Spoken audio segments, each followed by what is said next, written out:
zingomático. E o vértice orbitário, que é a parte posterior, se conforma de 4 ossos, são lagrimal, etimoide, esfenoide e palatino. Isso é uma anatomia bem básica para a gente poder só fixar o que a gente está falando aqui. Para que serve essa hora? Tem um formato que serve para dar proteção ao globo ocular e suas estruturas anexas. O nervo, vasos, músculo, está tudo aí sendo protegido por essa cavidade orbitária. E dentro dela a gente conta com tecido celular subcutâneo, que é essa gordurinha aqui dentro, que serve mais ou menos como um amortiguador de traumas. Uma vez com uma cavidade óssea, ela não é elástica, então se tiver um trauma, o globo ocular poderia facilmente ser rompido por um trauma dentro da órbita propriamente dita. Então tem a gordurinha ali para servir como um amortecedor para essas estruturas e evitar impactos de origem orbitária ou periorbitária. Aqui a gente vê as porções posteriores, osso lagrimal, etimoide, esfenoide, e aqui embaixo o palatino. Mas a anatomia em si, a gente classifica a órbita como tendo 2 paredes, um teto e um assoalho orbitário. Cada uma delas tendo a sua característica específica. O teto orbitário é conformado por 2 ossos, que são a asa menor do esfenoide e a placa do osso frontal. Aqui a gente vê frontal e aqui atrás o osso esfenoide. A característica anatômica disso é que na sutura que se gera entre o osso frontal e o osso esfenoide, é uma sutura que anatomicamente é hermética, ou seja, nada passa por essa sutura em uma condição anatômica. Em condições patológicas, o conteúdo intracranial pode se herniar dentro dessa cavidade orbitária. Quando ela se hernia dentro dessa cavidade orbitária, ela dá um sinal clínico que é bastante evidente, que é o prolapso pulsátil do globo ocular. Pensa que se aqui atrás o conteúdo da dura ou da meninge está herniando para dentro dessa cavidade, ela vai empurrar todas as estruturas para frente, correto? Quando ela empurra essas estruturas, o globo ocular também é empurrado. Então dá origem a uma proptose, que é esse prolapso ocular. E esse prolapso tem uma característica pulsátil. Por que é pulsátil essa proptose? Hã? A pressão da quê? Está herniando a dura. O que tem dentro da dura? Líquido que é? Líquido cefalorraquídeo tem suas pulsações, correto? Então a herniação é pulsátil pela pulsação do líquido cefalorraquídeo. Toda vez que a gente observa, então, um paciente com um anterior traumático ou um anterior patológico, a gente vai ver esse prolapso ocular e esse prolapso está acompanhado de pulsação, a gente considera barbaridade. Quem fica à vontade? Eu estou perdoado. Então, toda vez que a gente vê esses pacientes nessa condição de proptose pulsátil, a gente tem que associar a probabilidade de comunicação intracranial e intraorbital. A parede lateral também está composta por 2 ossos, são o osso esfenoide e o osso malar. O osso malar, nessa imagem aqui, está cortado para a gente poder observar as estruturas internas da órbita. A característica aqui é que o osso malar ele tem uma retração anatômica.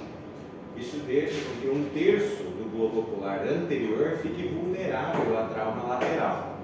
Se tu palpar todo o reborde orbitário, nessa parede lateral você consegue palpar o globo ocular propriamente dito. Por quê? Porque essa parede ela é mais afundada, correto? Ela tem uma retração óssea aqui que é formada pela uma hora propriamente dita.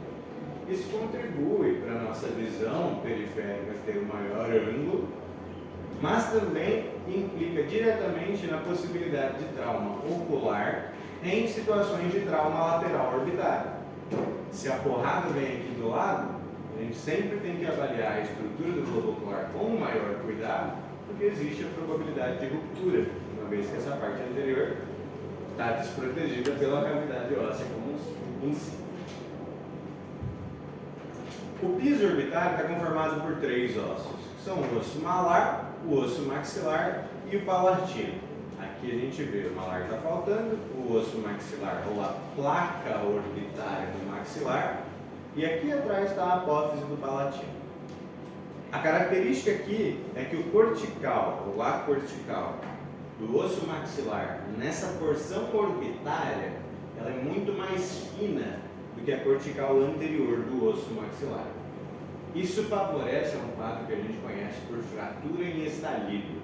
Vocês já tiveram trauma? Já ouviram falar na fratura do boxeador?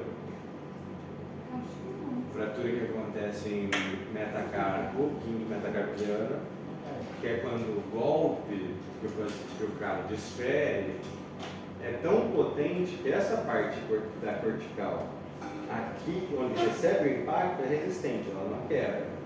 Mas o resto do metacarpo tem uma cortical muito fina e a fratura vem aqui, ao invés de ser no lugar de impacto.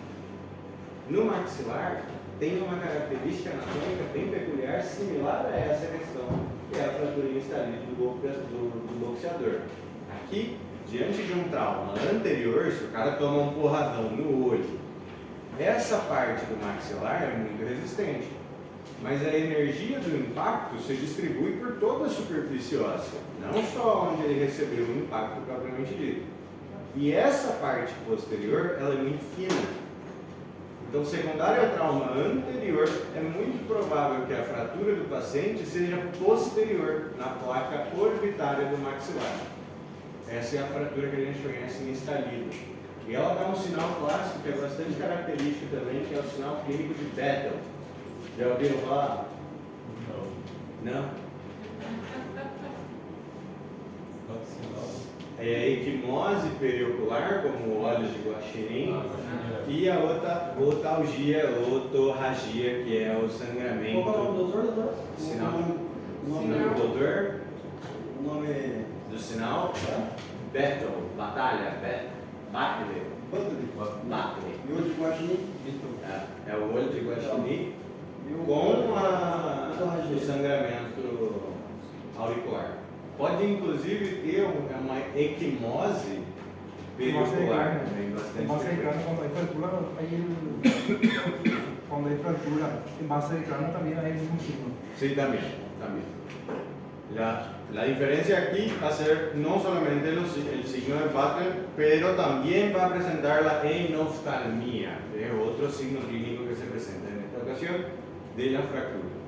Teniendo en cuenta que ante la fractura del piso orbitario, todo el contenido orbitario tiende a colapsar dentro del seno maxilar.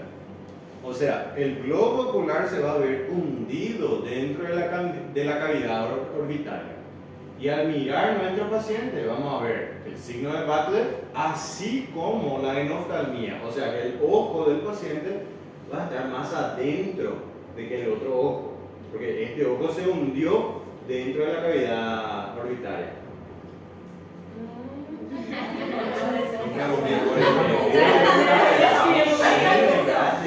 É impressionante esse filme. Eu tomei com o negócio, troca o cais. Agora eu quero aula em espanhol. Não, parecendo aquele filme pirata. Arrasou, né? Espanhol.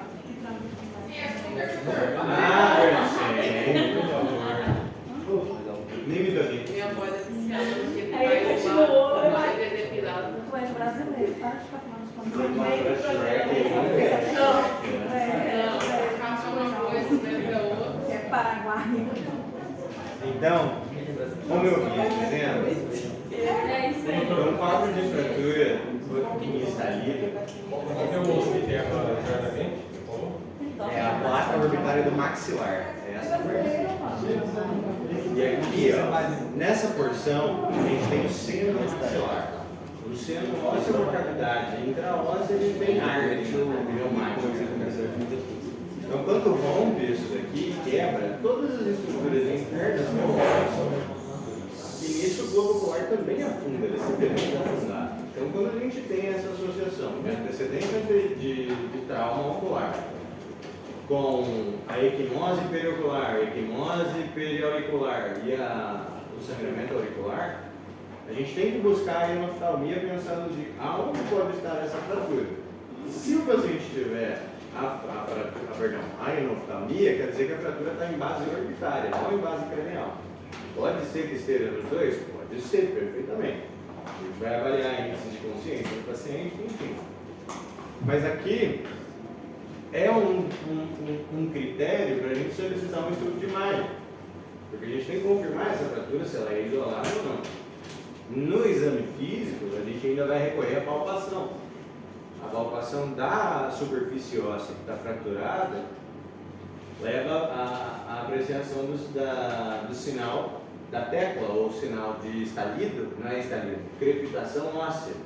Que tu vai apertar a superfície óssea e tu vai sentir a crepitação, porque está empurrando fragmentos ósseos, propriamente dito. Então, quando a gente tem todas essas informações num paciente politraumatizado ou vítima de trauma ocular, a suspeita é de fratura a nível do maxilar. Por que a gente tem que saber isso? Se eu sou clínico geral, se eu nunca vou usar isso, não sou oftalmo? Porque a gente tem que saber para quem que a gente vai mandar esse paciente. Para esse paciente a gente nem manda no oftalmo, então não quer nem saber dele. Uma vez que a reparação vai ser cirúrgica, então quem vai operar é o bucomaxilo. Então a gente tem que saber o que procurar, identificar e saber para quem que você vai referir isso. Então a característica desse piso orbitário é essa fragilidade que conleva a fratura em estalite. Quem é o bucomaxilo? Quem é o bucomaxilo? Então, quem é o bucomaxilo? Quem é o bucomaxilo? Ele que vai trabalhar bastante. Vai trabalhar e ficar rico. Deus! Meu doutor, você agora me passa. Você não vai levar para ninguém. Não vai levar para ninguém. O oftalmo, se ele vê um negócio desse, ele compra. A parede medial está composta por quatro ossos, que são o maxilar, o lagrimal, o etimoide e o esfenoide. Aqui tem uma característica anatômica também, que é uma estrutura que a gente conhece como lâmina papirácea. Em anatomia, vocês possivelmente já viram isso. Uma lâmina óssea, a nível etimoidal, ela é toda perfurada.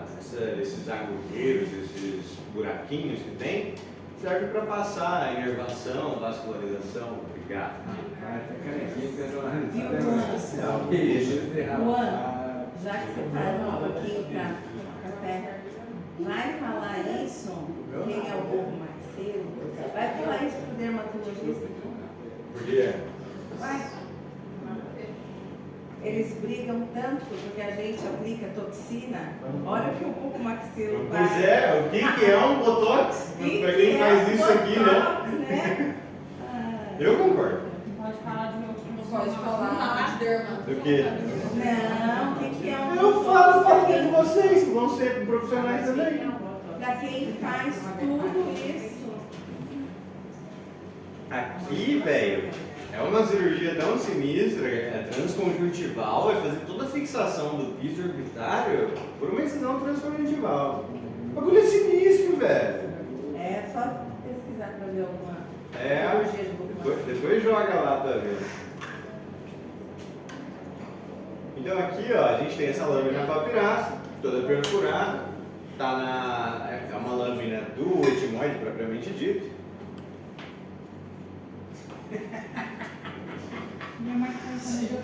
E essa lâmina, ela favorece a um quadro que a gente chama de metástase infecciosa ou infecção à contiguidade.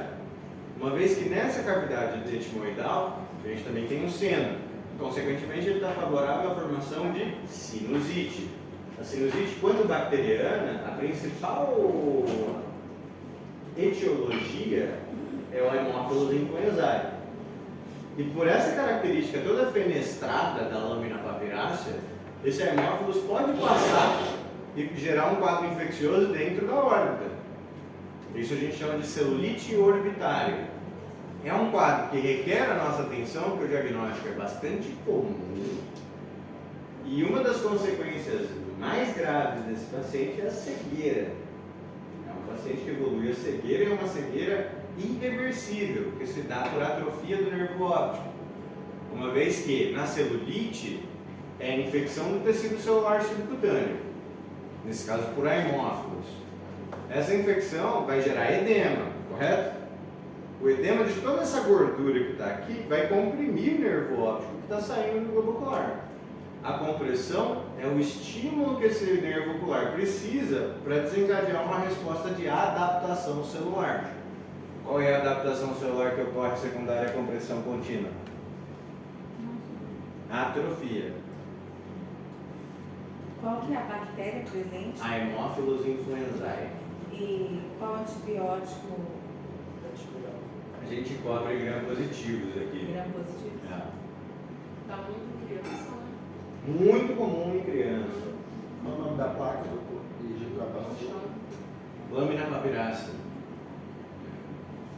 E quando em crianças é um critério de gravidade se o paciente for menor de 2 anos ou se a leucocitose do paciente for maior de 14.000. Aí requer internação e um tratamento com antibiótico de maior espectro e potência. Nesses casos, eu costumo manejar o paciente com vanco. Médico e gosto. Se é manejo ambulatorial, eu uso mais sulfadrimetropin, cobrindo tanto o gram positivo quanto o gram negativo. Mas, na cobertura geral, está preconizado tanto os derivados da cefalosporina quanto das penicilinas. Então, essas são as características gerais de cada parede. Mas não é um vírus? Qual que vai ter? Não, esse é o influenza. O Haemophilus influenzae é outra coisa. O hemófilo influenza é negativo, não é? É positivo. Positivo. Positivo. A gente faz uma cobertura cobrindo os dois, principalmente em pediatria, porque não necessariamente esse é o principal agente etiológico.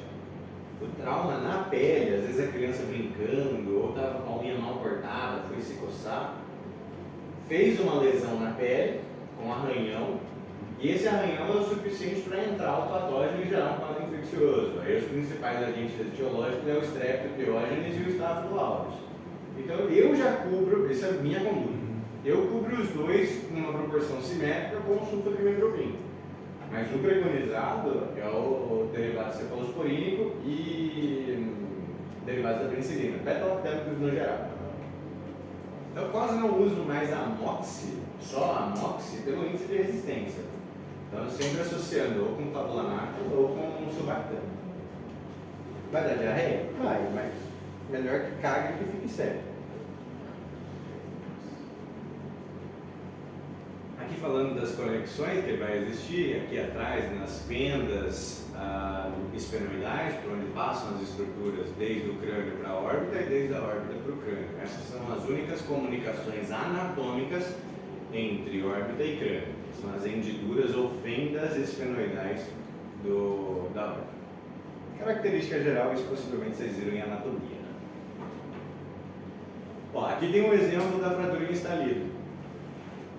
O golpe anterior, a cortical anterior da maxila é forte, porém a cortical da placa orbitária é frágil, então ela acaba rompendo e as estruturas colapsam dentro desse seno maxilar. E aqui vai gerar um quadro que é bastante característico, além da oftalmoplegia, além da enoftalmia, ele vai apresentar também a oftalmoplegia. O que é a oftalmoplegia? Limitação de movimento do globo ocular. Por que ele tem essa limitação? Pelo pinçamento de raiz nervosa e muscular, em decorrência a esse colapso da estrutura intraocular para dentro do seno maxilar. Então é um sinal clássico que a gente observa também nesses casos. Conteúdo orbitário, já falei. Aqui para mostrar para vocês a infinidade de quadros que esse paciente pode apresentar e complicações. Mas depende muito de aonde na órbita a gente está falando. Aqui a gente divide a órbita em um quadro anterior e um quadro posterior. Hã?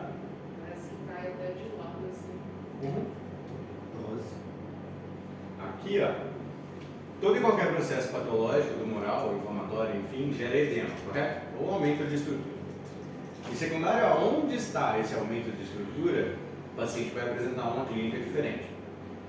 Pensando nessa divisão anatômica de pré-septal e retroocular, a gente consegue diferenciar a quantidade de estruturas que tem em cada uma dessas localizações.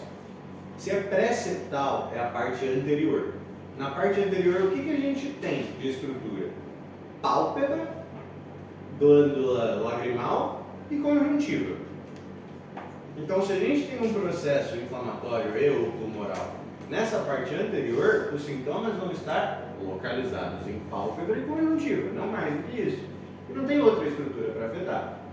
Então, o paciente vai vir com edema, sinais flogísticos no geral. Na pálpebra, como um exemplo, a celulite pré-septal. Vem com todos esses sinais flogísticos a nível palpebral, porque é a estrutura que está afetada, mas lá atrás nenhuma função está afetada. Ou seja, o nervo óptico não está afetado, o paciente enxerga perfeitamente bem. A musculatura oculomotora não está afetada, o paciente consegue movimentar o olho sem nenhum problema. Agora, se o problema for uma celulite, só que orbitária, já todo o conteúdo orbitário, a clínica muda. Além do edema palpebral, sinais flogísticos palpebrais, esse paciente vai ter acometimento retroocular também. Então vai ter compressão do nervo óptico, o paciente vai ter alteração visual. E a dor, doutor? A dor é muito pior, é uma oftalmoplegia dolorosa no paciente com celulite orbitária. Ainda que na pré-septal, independência da idade do paciente, o paciente pode apresentar também uma oftalmoplegia induzida pela dor. Como dói muito quando ele movimenta o olho, ele evita mexer, não é que ele não consegue, ele consegue. No nosso exame clínico a gente vai ver que ele movimenta. Mas no quadro orbitário ele não movimenta. É oftalmoplegia que o paciente tem. Então esse é um dos diagnósticos diferenciais entre a celulite pré-septal e a celulite orbitária. Lá na frente, na clínica propriamente dita, a gente precisa conseguir diferenciar isso com o exame físico, porque é o que vai definir se você vai preso ou não por negligência. Porque a pré-septal você manda embora para casa com tratamento ambulatorial. A orbitária, em pacientes pediátricos, manejo intra-hospitalar. Se tu não fizer um testezinho de motilidade ocular, tu perde teu carimbo e vai preso por 5 anos por negligência, além de pagar multa. Puta, falando em negligência, vocês viram isso que teve lá no hospital regional aqui? Viram? Nossa, cara. Tá em todos os estados do Brasil. Eu não entendi o que aconteceu, cara. Não é tão simples.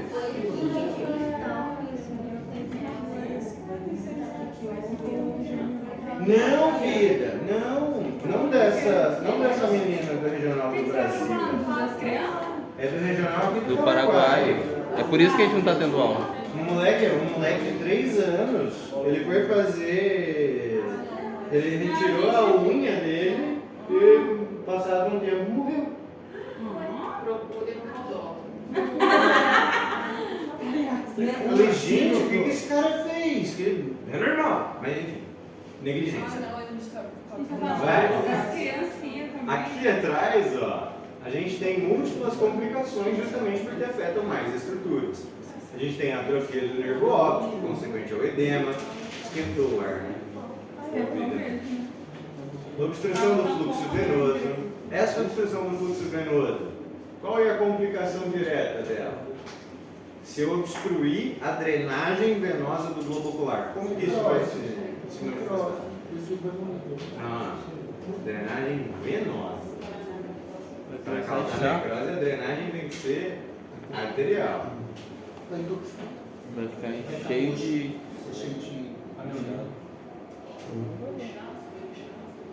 O globo ocular. Ele vai extravasar, vai ficar as mãos. Um aneurisma por falta de circulação. Infecções recorrentes. Se eu obstruo o fluxo de drenagem venosa do globo ocular, o que acontece no olho? Um trombo, Hã? trombo, esquilino. Ainda além disso.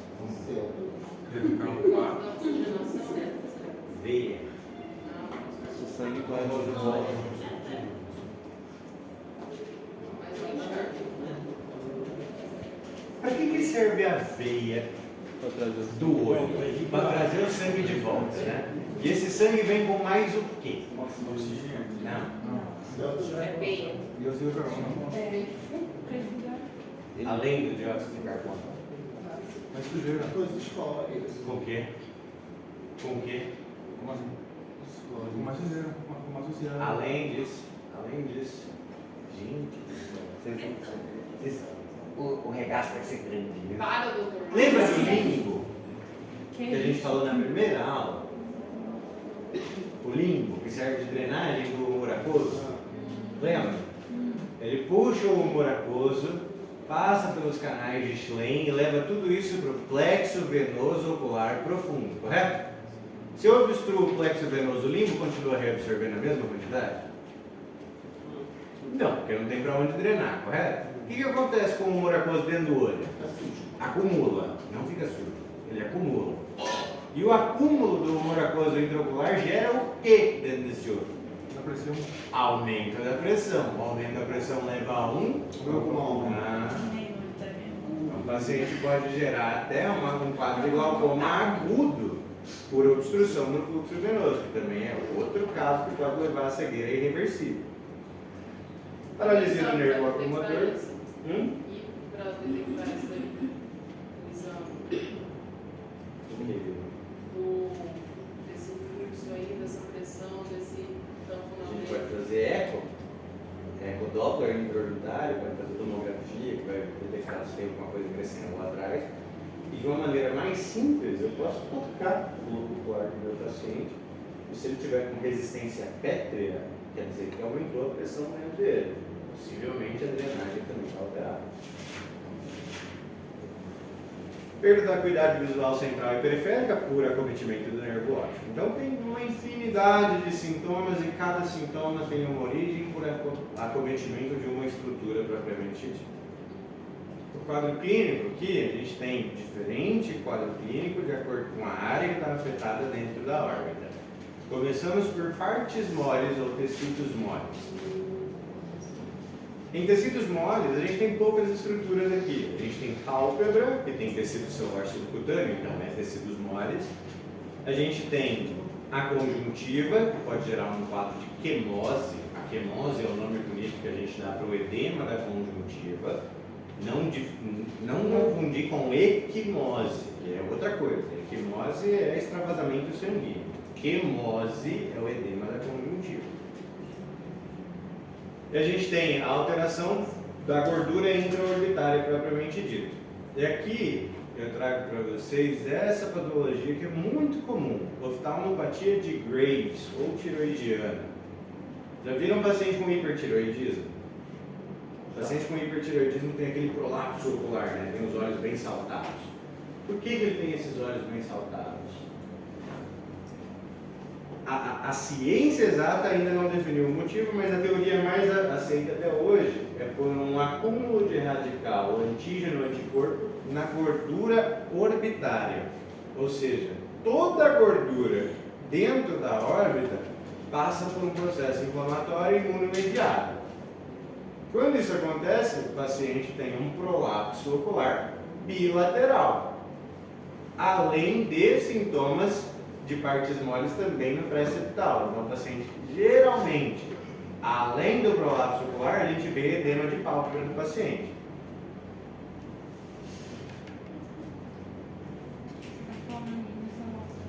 Doutor, não se usa mais exoftalmia, Eu quero fazer uma pergunta. Xeroftalmia. Hã? Xeroftalmia tá bom. Cheiro quer dizer que está seco. Aqui a gente tem dois termos que são os principais sintomas orbitários propriamente dito, que é a exoftalmia e a enoftalmia. Exoftalmia é o prolapso, a protrusão do globo ocular. E a enoftalmia é o contrário, né? O olho está mais afundado dentro da cavidade. Doutor, ali vai fazer a cirurgia, né? Aí essa gordura, pode ser que às vezes perde ela, causa algum... Vai causar uma diminuição do volume intraorbitário.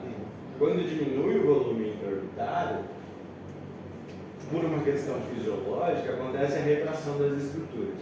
Então, clinicamente, a única diferença que você vai ver na perda de gordura intraorbitária desse paciente é uma enoftalmia contínua. porque diminui o volume e o globo ocular se retrai para dentro da cavidade. Então o paciente vai ter uma ileoftalmia contínua aí. Nada que vai alterar a funcionalidade ocular, nem nada. Presta atenção.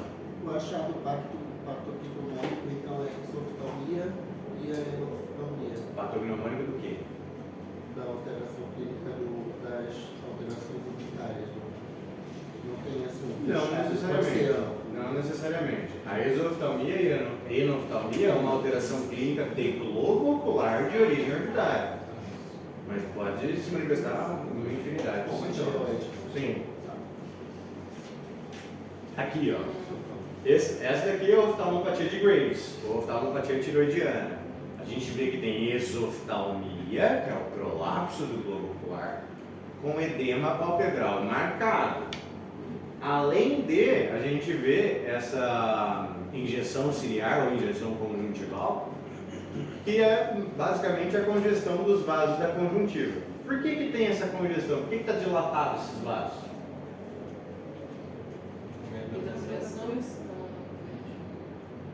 Aumento do líquido, né? Não porque está mandando para frente, propriamente dito. Mas como tem o edema, tem aumento da pressão vascular, propriamente desse paciente, por compressão das estruturas vasculares. Então a gente vê também essa dilatação dos vasos, também em compensação da obstrução do fluxo de drenagem venosa. Como está difícil para drenar por causa do edema, que é tão intenso que pode empurrar o globo ocular para frente, causando a exoftalmia, por fisiologia acontece a dilatação dos vasos periféricos para facilitar a drenagem.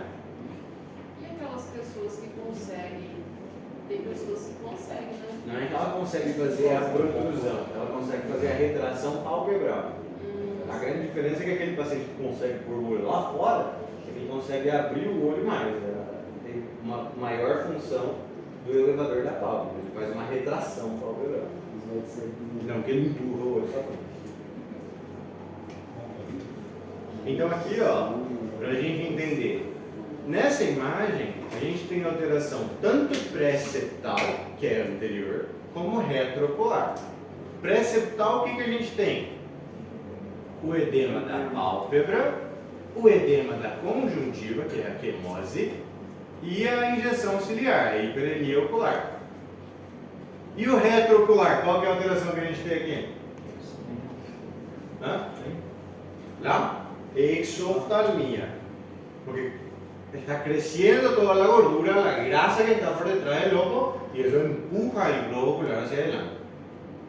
Aparte de eso, se nota que hay una obstrucción del flujo venoso, por eso están tan dilatados así los vasos. La grasa que crece atrás del ojo se debe al hipertiroidismo. Sí. Supuestamente al acúmulo que se genera de esta reacción de antígeno-anticuerpo en la grasa periorbital. Autoinmune, não. Inmunomediado, no autoinmune, es inmunomediado. Porque todavía no es ¿cómo puedo decirte? No es algo que está comprobado que esta es la causa del prolapso ocular en el paciente con oftalmopatía de Graves. Pero es la teoría más aceptada hoy en día.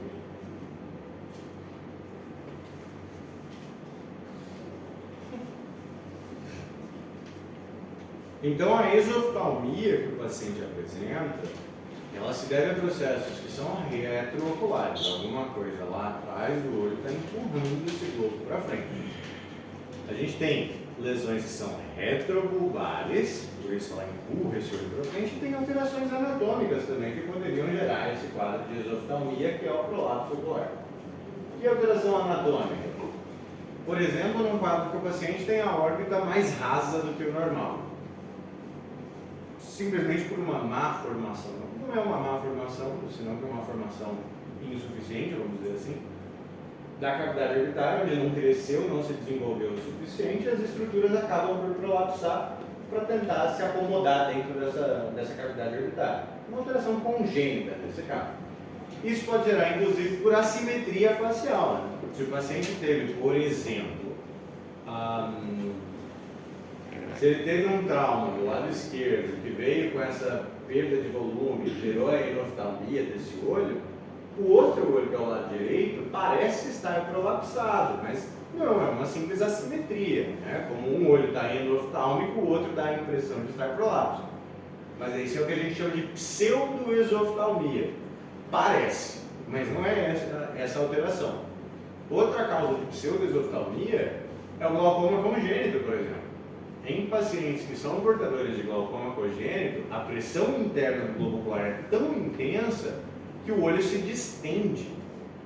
Quando ele se distende, dá um sinal clínico que a gente chama de buftalmia, que parece que o olho está saltado, mas não, ele só está distendido na cavidade. A gente vê dessa forma. A buftalmia, por glaucoma congênito, ela se apresenta sempre bilateral e de maneira congênita, obviamente, que a gente está falando de glaucoma congênito. Aqui a gente vê a distensão do globo que dá a impressão de um prolapso. Não está prolapsado porque a gente consegue ver as bordas palpebrais, está perfeito esse paciente, está bem implantado o olho, mas por essa distensão dá o aspecto de prolapso, a gente chama de pseudoesoftalmia. Parece, mas não é. Aqui nesse paciente, aqui a gente tem várias alterações. Qual alteração vocês identificam aqui? Pupila dilatada não. Anisocoria. A gente tem uma anisocoria, né? Essa anisocoria é miótica ou midriática? Por que midriática?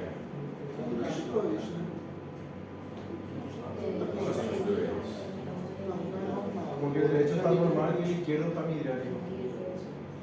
Sí, ¿cómo sabemos que este es ojo enfermo y no este?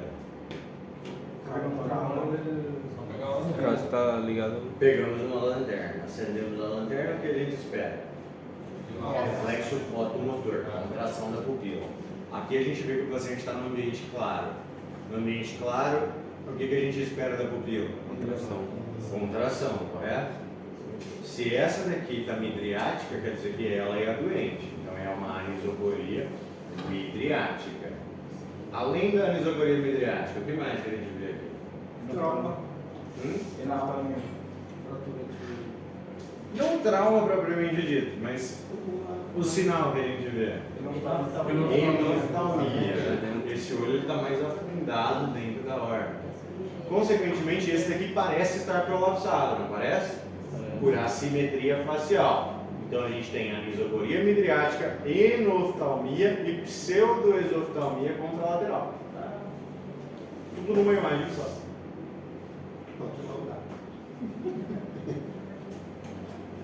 Aqui a gente pede taque e tchau e benção.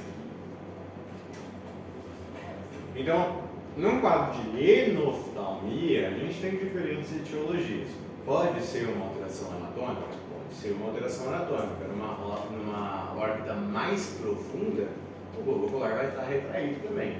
Na diminuição de volume intraorbitário, ela acontece na retração do globo também. E em casos pré-septais, se o edema da pálpebra for intenso o suficiente, ele pode também empurrar o globo ocular mais para trás, causando também uma enoftalmia. Então a enoftalmia, ela pode ter origem tanto retroocular como pré-septal. A exoftalmia, o processo tem que estar retrobulbar, tem que estar atrás do olho para empurrar ele para frente e causar esse prolapso. Essa diferença, essa origem da alteração palpebral também é importante, a gente também deve levar em consideração. Pode ser essa? Aí tá bonito, hein? Aí se você aperta esse paciente, o que a gente espera? Além da dor. Vai mesmo. Isso aí é uma fratura, correto? Aparecendo pela mancha. Sim, aí é clássico. Essa se você olhar e tiver a equimose pericular. Sim, e se você palpar, você vai sentir a gravitação óssea. Mas nesse caso, o trauma que está falando de tocar, eu vou olhar o fator todo. Ele vai deixar você fazer essa. Não, a palpação também a gente não vai fazer para produzir dor no paciente. É uma palpação faz parte do nosso exame físico. Eu falo pouco para sentir a vibração, né? Seria colocar pelo menos um cadinho, uma tensãozinha um pouquinho maior. Mas a palpação faz parte do nosso exame físico. Não, sim, o medo é o paciente não deixar, porque eu acredito que Não. trauma. Acontece muito. Aí a gente manda fazer exame de imagem. Agora, pensando Respondido, exatamente. no quadro geral, pensando, por exemplo, no paciente politraumatizado. O paciente está, sei lá, você foi fazer um atendimento nele, bateu de carro na rua e bateu com a cara no volante depois do impacto frontal com outro veículo. O paciente vai estar inconsciente ou coisa do estilo. Parte de nossos Aí, exames coração a gente vai fazer a palpação. Tá inconsciente, basicamente a gente já faz tudo. Mas se o paciente se ele não for colaborador no nosso exame físico, a gente vai lançar a mão dos recursos de imagem. Recurso de imagem preferencial, nesses casos, é a tomografia. É em caso de trauma. Se não tiver antecedente traumático, toda vez a gente vai fazer ressonância. Se tiver um antecedente de trauma, não está contraindicada a ressonância, porque a gente não sabe se tem algum corpo estranho lá dentro, coisa do estilo assim. Se tiver um corpo estranho metálico e você meter ele dentro de uma ressonância, arranca o olho, Já vem puxando tudo lá de dentro daquela sacudinha. Então, outra alteração possível orbitária é a oftalmoplegia. Oftalmoplegia é limitação do movimento do globo ocular. A gente já viu em outros casos aqui, na fratura em estalismo, por exemplo. Isso aqui é questão de prova sim ou claro, sim ou claro. As origens da... É agora só que você vai anotar, Vida? Não. Ah, tá. Que susto. Então, a gente tem que entender a origem dessas alterações palpebrais. Tem 3 origens possíveis. Ou é de origem óssea, que ela pode causar tanto a enoftalmia como a exoftalmia, depende de aonde a gente está falando e qual é a origem do problema. O aumento de volume orbitário, que se for retroocular vai causar o prolapso, se for pré-septal causa a enoftalmia. E a diminuição de conteúdo orbitário. Quando diminuído esse conteúdo orbitário, depois de cirurgias, depois de radioterapia, depois de, enfim, procedimentos que podem causar a atrofia desses conteúdos intraorbitários, obrigatoriamente acontece a retração do globo, jamais vai ter a protrusão. Então, essas são as 3 origens possíveis: alteração óssea, aumento de volume ou diminuição do volume.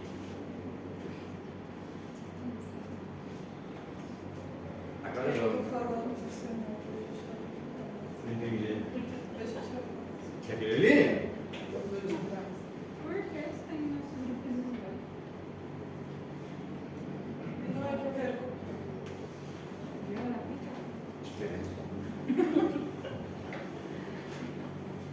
Bom, vamos lá. Celulite orbitária bacteriana. Vamos puxar para o meu lado. Hã? Quer vir um pouquinho atrás? Só o pessoal. Eu vou escrever lá. Celulite orbitária. Na celulite orbitária a gente viu que tem 2 possibilidades. Ou a orbitária, propriamente dito, todo o conteúdo orbitário está afetado, ou a pré-septal, quando é só a parte anterior do globo está afetada. Clinicamente elas são muito parecidas. A gente tem que saber como diferenciar ela, porque é um manejo extremamente comum, principalmente em pediatria. Em pediatria, a complicação principal é a cegueira, que pode acontecer em até 2 dias depois do acometimento de nervo óptico. Então é uma progressão muito rápida se a gente não fizer o manejo adequado. Clinicamente é muito fácil a gente diagnosticar um quadro de celulite. A celulite bacteriana, ela se produz, a definição dela é a infecção do tecido celular subcutâneo. Isso pode acontecer em qualquer lugar, inclusive na órbita. Quando acontece na órbita, a gente tem uma clínica que é bastante peculiar. O paciente chega geralmente referindo antecedente traumático. Esse antecedente de trauma é um trauma cutâneo, pode ser um microtrauma, um trauma maior, enfim. Mas serve como uma porta de entrada, uma vez que a pele, a função de barreira, abriu, patógenos que estão na microbiota invadem e causam um quadro infeccioso. Principais causantes disso são gram-positivos, que é o que a gente tem maior colonização. Pode acontecer por gram-negativos e anaeróbios? Pode, em condições especiais. Quando, por exemplo, por mordida de animais, por arranhão de animais. Se acontece, por exemplo, um trauma em meio aquático, também poderia ter essa infecção por anaeróbios. Aí a gente tem um fator de complicação, que é a etiologia possível do Clostridium difficile, não sei se vocês já ouviram falar do Clostridium, mas quando acomete é um quadro que é bem difícil da gente controlar. Esse paciente vai ter sinal geral de infecção. Quais seriam os sinais gerais de infecção? Começa tudo com sinais prodrônicos. O que são sinais prodrônicos?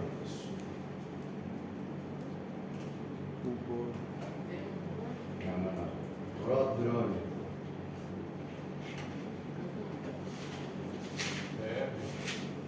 Rubor. O quadro clínico, tanto da orbitária quanto da pré-septal, começa com pródromos. Os pródromos são os sinais inespecíficos que o paciente tem antes da manifestação cutânea propriamente dita. Então esse é um paciente que ele vai vir com febre,